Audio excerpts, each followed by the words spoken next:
Act 3 in Slay the Spire tests everything we've put together in our deck to see if we've really done our homework. We could almost consider the third act as a sort of a mini-boss before we hit the final boss at the top of the map. So, for a quick recap, Act 1 we focused on hard-hitting cards to take down elites and bosses. Act 2 our focus was on scaling to hit harder and block more every turn. So what do we focus on for Act 3? Refinement. Now it's time to dial everything in, and depending on how we've done so far, we can either relax and enjoy the atmosphere, or it might be time to smash our panic button and make a last-ditch effort to hopefully get to the top. We've done pretty well so far, so assuming we don't get any kind of catastrophic RNG, I'm guessing we should be able to continue grabbing more relics and just roll on through. There's a little bit of refining we can do to ensure victory, so that, along with grabbing the 3 keys, are going to be our main priorities for Act 3. It can be really easy to get overconfident and take too aggressive of a path, which can stop even the best deck if we encounter certain enemies back to back.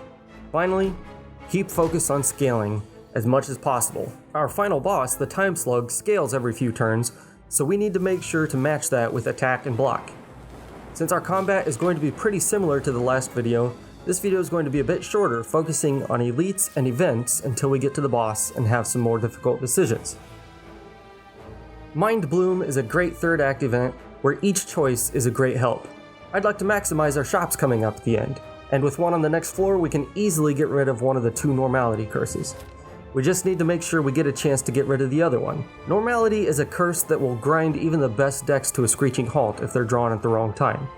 Fighting an Act 1 boss for a rare relic is also nice, and upgrading all your cards can be great.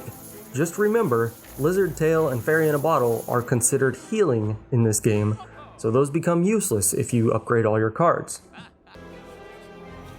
The Giant Head gives us a few turns to set up before ramping up some huge damage.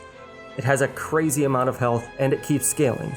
Don't let this fight go too long or you're gonna regret it.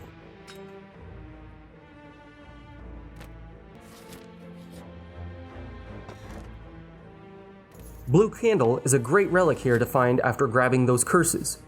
If we can't find a way to get rid of the other one, at least now we can exhaust it on every combat. But this is our last guaranteed chest, so we're gonna have to take the blue key here, which really sucks because that blue candle would have come in handy. The Writhing Mass could be categorized as an elite with the difficulty of this fight. Every time you hit it, its attack pattern changes, and it gains more block. Be careful too because it can also put a curse in your deck. Let's get a few more goodies from a late shop here.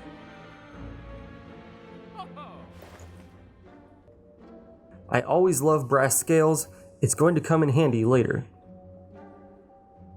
As we finish up Act 3, I'm going to give you one more chance to leave a caw in the comments section, hit the like button, and subscribe to see more videos in the future.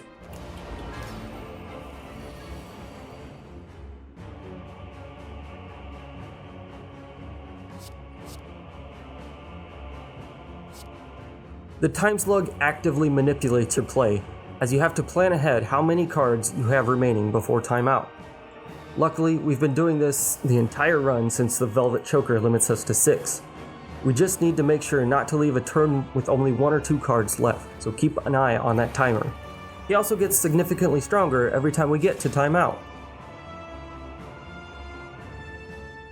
One thing to note, on the turn after the Time Slug's health falls below half, it will heal back to half and remove any debuffs you've placed on it.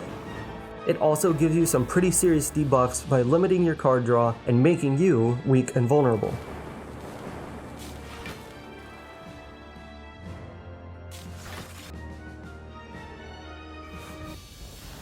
Now that we've reduced the Time Slug to a pile of ooze, a quick warning that there are some minor spoilers ahead that answer why we've grabbed the 3 keys and what they unlock. If you defeat the Act 3 boss without any of your keys, it completes your run and gives you a final score. We'll also unlock the next Ascension level to try again with further amounts of difficulty. But if we have the 3 keys, we approach a door and unlock the final act for the ultimate test against our deck. Act 4 gives us one more chance to make the best use of a campfire and gives us a shop as well. Then we get thrown into a very challenging elite fight.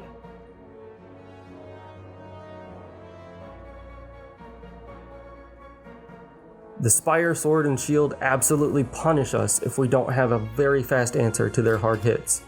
Beyond that, they use their surround capability, and if we get hit from behind, it amplifies the damage taken.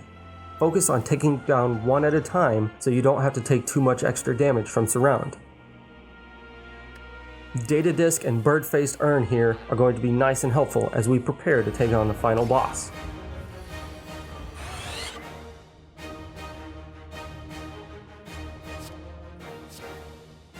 So let's take a look at the heart. We're punished for playing every card by Beat of Death, which hits us for 1 hit point for every card played. Brass Scales and any other kind of Thorn cards are going to be incredibly useful here, because with its multi-attack, we can do some serious damage back to the heart while it hits us.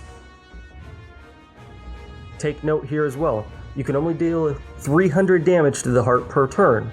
Orb cycling is going to continue being key here throughout this fight for both damage and block.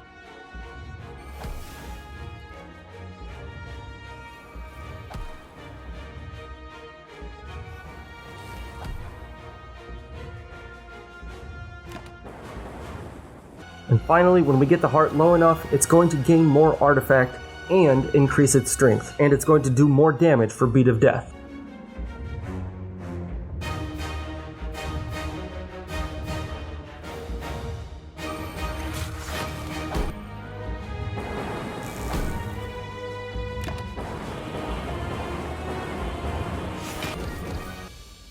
And that's the end. I hope you've enjoyed this mini-series. Keep an eye out, I've got more coming up for Slay the Spire and other roguelikes.